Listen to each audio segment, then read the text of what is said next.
Selamat siang Bu Is. Perkenalkan, nama saya Elizabeth Ayu Damayanti dari kelas 105 nomor absen 14. Pada kesempatan kali ini, saya akan membahas mengenai tentang teori-teori atom dari beberapa ilmuwan. Selamat menyaksikan. Oke, jadi ilmuwan pertama yang menyatakan bahwa adanya atom itu adalah Demokritus pada tahun 460 sebelum Masehi. Ia mengatakan bahwa jika suatu benda dipotong-potong dan semakin kecil potongan tersebut akan menimbulkan yaitu namanya atom. Selanjutnya, teori atom ini diteliti kembali oleh salah satu ilmuwan yaitu John Dalton pada tahun 1808. Ia menyatakan bahwa atom adalah suatu partikel terkecil dari suatu unsur, di mana dia menggambarkan model atom seperti berbentuk bola pejal seperti ini. Untuk kelemahan dan kelebihannya adalah teori ini dapat menjelaskan mengenai tentang kombinasi kimia. Sedangkan untuk kelemahannya, teori ini tidak dapat menjelaskan mengenai muatan listrik. Selanjutnya, atom diteliti kembali oleh salah satu peneliti yaitu J.J. Thomson pada tahun 1897. Ia menyatakan bahwa teori atom ini adalah sebuah bola yang bermuatan positif yang di dalamnya terdapat elektron yang bermuatan negatif.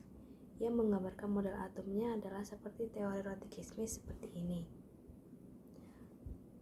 Di dalam sini terdapat elektron dan proton. Elektron adalah untuk yang negatif dan proton adalah untuk yang positif. Untuk kelebihan dan kekurangannya. Untuk kekurangannya adalah teori ini tidak dapat menjelaskan mengenai muatan positif dan negatif yang ada di dalam atom. Untuk kelebihannya, membuktikan bahwa adanya partikel lain yang bermuatan negatif di dalam suatu atom. Untuk selanjutnya diteliti kembali oleh salah satu ilmuwan yaitu Ernest Rutherford pada tahun 1911.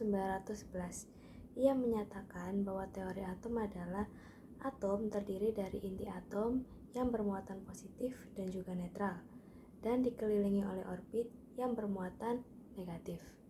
Untuk gambar model atomnya adalah seperti ini. Di dalamnya terdapat inti atom yaitu proton dan neutron yang bermuatan positif dan juga netral. Lalu dikelilingi orbit. Orbit ini bermuatan negatif atau bisa disebut juga dengan sebagai elektron. Untuk kelebihan dan kekurangannya. Untuk kelebihannya berhasil menemukan adanya inti atom atau nukleus yaitu proton dan neutron.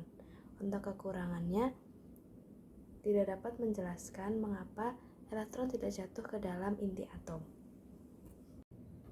Oke, untuk selanjutnya diteliti kembali oleh salah satu ilmuwan yaitu Niels Bohr pada tahun 1913, di mana ia mengemukakan bahwa teori atom adalah atom yang terdiri dari inti yang berisi proton yaitu muatan positif dan neutron yang bermuatan netral dan menjadi pusat massa atom, dan elektron yang bergerak mengelilingi inti pada kulit-kulit yang berbeda tingkat energinya. Untuk gambar model atomnya adalah seperti ini, di mana elektron ini mengelilingi inti atom yang bermuatan positif dan juga netral. Untuk kekurangan dan kelebihannya. Untuk kelebihannya adalah model atom ini dapat menjelaskan mengapa elektron tidak jatuh ke dalam inti atom. Dan kelemahannya, model ini hanya dapat menerangkan model berelektron tunggal seperti atom hidrogen. Selanjutnya, atom diteliti kembali oleh peneliti yaitu Erwin Schrödinger pada tahun 1927 yang biasa disebut sebagai teori mekanika kuantum. Ia menyatakan tentang teorinya bahwa atom terdiri dari inti yang berisi proton yaitu bermuatan positif dan juga neutron yang bermuatan netral dan menjadi pusat massa atom.